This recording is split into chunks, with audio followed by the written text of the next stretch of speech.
Okay, so this is the third and the final video in the series. In the first one, we created a radio application to do the performance review. We converted to a better UI using Streamlit in the second. And throughout this, we are prototyping, understanding what is the good experience. And finally, now this is a full-fledged website, still work in progress. So first, let me give you a demo, then I'll walk you through the repo and then through the code. So the basic workflow is almost similar that you have to provide the role, whom you are reviewing, and then you can just talk through the review here. So for example, I work with Mohak on multiple projects. One of the project was batch operation, where he was really pivotal in helping me. He was present in multiple customer meetings, and that helped launch the product on time. He also helped me into writing the PRD. Now, I do have an accent and all, but it did I work with more. Some of the things. So it's generating the reviews now. It's transcribing what I said, and it's taking some time in doing that. So I'll wait for it to generate the transcription. So it did generate the transcription, and then I'll create a generate review. So this will start generating the review at the bottom. Will take some time. So our review came, and now you could copy also. And now we have implemented few things like pricing, integrations, and subscription, and other thing. So this is the demo. Like whole of this application is open sourced. So you can go to auto review. We will put it in the link, and this is the repo. So I'll walk you through first the file structure, and then I will go through the code. So we have put all the demo thing that we did, which is build the Streamlit demo in here in the demo. All the backend code is in backend, which is written in Python FastAPI, and the frontend code is written in Next.js and deployed on Vercel. So I'll walk through the backend code first. So it's pretty simple FastAPI application. The main endpoint logic now resides in FastAPI v2. We have some router logic where the billing endpoint is, our DB logic is here. So that's the basic structure. We'll walk through some of these in details. And our front end is in the front end folder here. And then the basic main logic here is an app folder, which is like a typical Next.js application. There is also test written in the test backend. We have PyTest, which automates the deployment. The backend is deployed on the Cloud Run, and the front end is deployed on Next.js. So you can just fork it and run on your own. Like for the backend, there is a Docker file which you can deploy at other endpoints too. Now, let me walk through the code for this one. So I will just open this repo, and I will try pick few of the topics.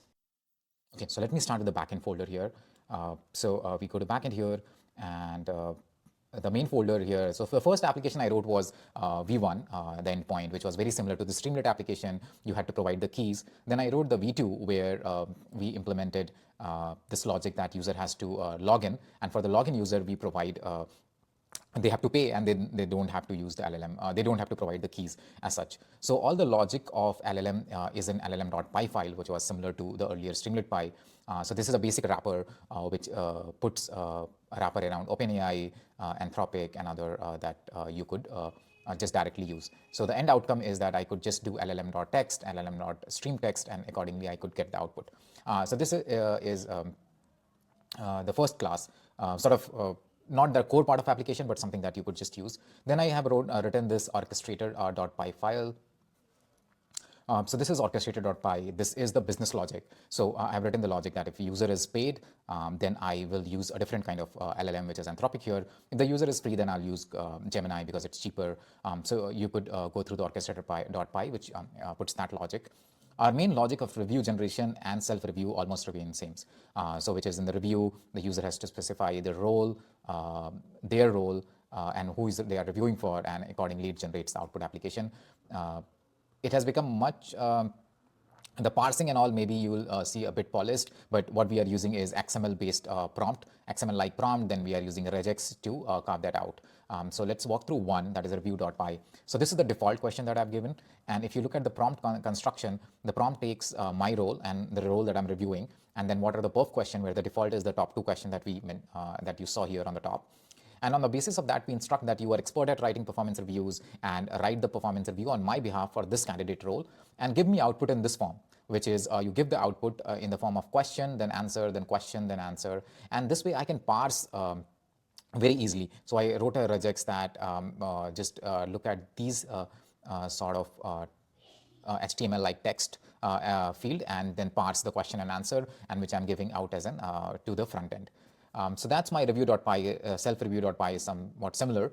I have used for login experience kind. Kind is pretty interesting is that we don't have to go individually and implement login APIs and also like email API, login and other, and has a generous free tier. So I used kind for my login thing. I am also using MongoDB for noting down for all the sort of state management here. And so that you can see all the logic in operations.py. Nothing sort of very unique here. And then I have defined in the routers.py, billing.py, where all the Stripe integration is. This is also very similar, like we have created the create checkout session where I am passing, once the front end tells me that this user wants to purchase, I create the checkout session and pass on and note down. And there is also a webhook endpoint, which when successful, we record whether it was successful or not in the case of making the transaction. So hopefully nothing surprising for you in the backend. I have also added env.sample where you could put all your keys and just directly run the application. All is well documented. When you go to the front end part, almost similarly, it's a typical Next.js deploy setup, and it's very much inspired by what our Streamlit application was. And if I go to source and then app, and then you look at the page layout, it's very similar. The home page has app intro section, then audio input module where we are doing the module of getting the data and getting the audio input and generating the text. All of this is calling the backend API. So this is front end. So this is open source, so you can go through all the sort of code on your own. But let me know if you want me to walk through any of these part in details. Someday I would also want to reconstruct and write it out and sort of explain as I'm writing. But for now, this is the video. I'll share all the links for you to get started on this and run on your own. And try it out the website as well. Let me know what you think of it. Thank you so much.